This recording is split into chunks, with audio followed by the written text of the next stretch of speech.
Geopolitical tensions between the United States and its NATO allies escalated significantly this month as President Trump intensified diplomatic pressure on Denmark to cede sovereignty over Greenland, asserting that the island represents a vital strategic national security imperative. The administration has framed the acquisition as a necessary defensive measure to counter Russian and Chinese influence in the Arctic and as a central hub for the proposed Golden Dome missile defense system. This expansionist rhetoric has sparked a profound diplomatic rift, as both the Danish government and Greenlandic leadership remain steadfast in their refusal to negotiate the territorial integrity of the Danish realm. The confrontation reached a critical inflection point on January 17th when President Trump announced a 10% tariff on Denmark and 7 other European nations, including the UK, France, and Germany, as leverage to force a sale.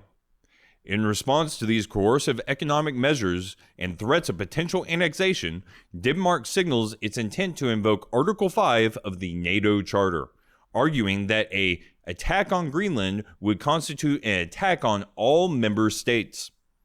This stance has bolstered the EU defense officials who warned that such an unprecedented breach of treaty by the United States would effectively signal the dissolution of the alliance.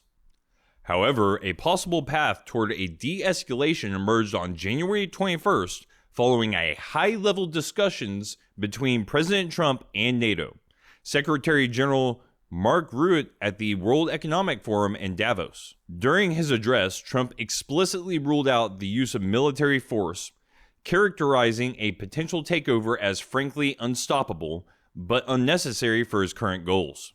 He subsequently announced the suspension of the scheduled February 1st tariffs in favor of a newly established framework for long-term Arctic security. This aspirational agreement focuses on enhanced military cooperation and resource management, although critics remain wary of the long-term implications for transatlantic stability.